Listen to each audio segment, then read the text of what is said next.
तो आज हमारे साथ है राष्ट्रीय आय एवं योग्यता आधारित छात्रवृत्ति, जिसको शॉर्ट फॉर्म में NMS परीक्षा, उसके जिले के नोडल अधिकारी। इनसे हम लोग परीक्षा के बारे में बात करेंगे और परीक्षा का क्या शेड्यूल है, कहाँ कहाँ पर पेपर होने वाला है, इसके बारे में बात करेंगे तथा छात्र जो है क्या क्या चीज़ों को लेकर आएगा, ये डिटेल सर बताने वाले हैं। तो सर, परीक्षा का जो मेन मुख्य उद्देश्य है, ये इसको समझाते हुए कल की और जो परीक्षा होने वाली है उसके बारे में बताएं। राष्ट्रीय आय एवं योग्यता आधारित छात्रवृत्ति परीक्षा ये जनपद के 5 केंद्रों पर होनी है, निर्धारित है। परीक्षा नियामक को इसकी सूचना भेजी जा चुकी है और ये 9 तारीख को निर्धारित है। 9 तारीख को होना निर्धारित है जनपद के 5 केंद्रों पर। और इस बार हमारे जनपद से जो आवेदन हुए हैं वो 2049 छात्र छात्राओं ने आवेदन किया है। मुख्य रूप से इसमें कक्षा 8 में पढ़ने वाले जो छात्र छात्राएं हैं और वो भी परिषदीय विद्यालयों में अध्ययन करने वाले या राजकीय विद्यालयों में अध्ययन करने वाले या अशासकीय विद्यालयों में अध्ययन करने वाले बच्चे ही इस परीक्षा को में सम्मिलित हो सकते हैं और इस छात्रवृत्ति का लाभ पा सकते हैं। दूसरी चीज यह है कि इस छात्रवृत्ति को पाने के लिए ये जो कक्षा 8 में पढ़ने वाले बच्चे जो तैयारी करते हैं और जिसकी परीक्षा होती है, इस जनपद को 251 का लक्ष्य मानव संसाधन मंत्रालय ने निर्धारित किया है और प्रतिवर्ष लगभग 251 बच्चों को छात्रवृत्ति आती है। और इसमें जो एक सबसे बड़ी समस्या ये है कि जो बच्चे क्वालिफाइड करते हैं इस परीक्षा को और क्वालिफाइड करने के बाद जब कक्षा 9 में वो प्रवेश लेते हैं तो लाख समझाने के बाद, बताने के बाद भी वो कुछ बच्चे जो वित्तविहीन विद्यालयों में चले जाते हैं और जब वित्तविहीन विद्यालयों में चले जाएंगे तो उनको उस छात्रवृत्ति का लाभ नहीं मिलेगा। जब भी उनको छात्रवृत्ति का लाभ मिलेगा जब वो प्रवेश राजकीय में लेंगे, एडेड में लेंगे, तभी उसको लाभ मिल सकता है। सर, जो परीक्षा का डेट है वो तो निश्चित है, वो तो चेंज नहीं होने वाला है और टाइमिंग भी उसका फिक्स है। सर, सेंटर के बारे में बताइए कि छात्र छात्राओं का कितने, बलिया जिले में कितने सेंटर बनाए गए हैं जिसमें परीक्षा वो सुनिश्चित की गई है, और टाइम क्या रहेगा, ड्यूरेशन क्या रहेगा, और किन छात्रों के लिए कितनी सुविधाएं हैं।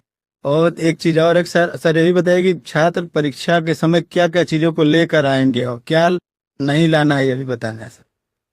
देखिए, परीक्षा तो पूर्व निर्धारित है, 9 नवंबर को निर्धारित है और 8 बजे से 1 बजे तक, और उसमें 1 घंटे की छूट जो विकलांग बच्चे हैं उनके लिए एक्स्ट्रा है। तो 8 बजे से 2 बजे तक मान के चलिए। और जो 5 केंद्र निर्धारित किए गए हैं वो जिला मुख्यालय पर निर्धारित किए गए हैं।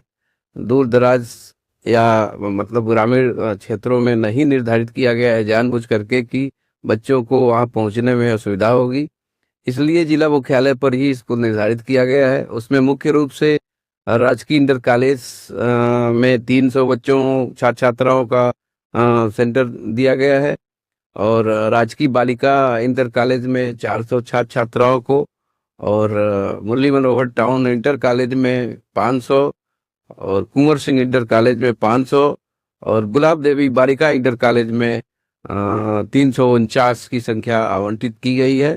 ये निर्धारित समय से अपने केंद्रों पर लोग परीक्षा संपन्न कराएंगे, सारी प्रक्रियाओं को पूरी करेंगे।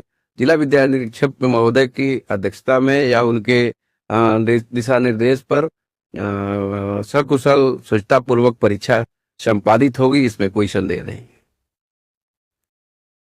5 केंद्रों पर बलिया जिले के सभी छात्रों का परीक्षा सुनिश्चित हुआ है। करीब 2000 के आसपास इनकी संख्या, कितनी संख्या है सर? 2049 संख्या है टोटल छात्र और छात्राओं की, जो परिषदीय विद्यालय या एडेड विद्यालय या जो भी राजकीय विद्यालय है उसमें अपना कक्षा 8 में इस समय पढ़ाई कर रहे हैं। तो सर उनको एग्जाम के समय क्या क्या चाहिए वो लेकर आना है? परीक्षा के समय उनको कुछ नहीं लेके आना है, वो अपना बाल पेन लेके आएंगे, पेंसिल लेके आएंगे, पैड लेके आएंगे। बाकी वो अपना एडमिट कार्ड चूंकि डाउनलोड हो रहा है, साइट मतलब प्रकाशित की जा चुकी है, बताया जा चुका है, ग्रुप के माध्यम से भी लोगों को बताया जा चुका है, बच्चे अपना एडमिट कार्ड डाउनलोड कर रहे हैं।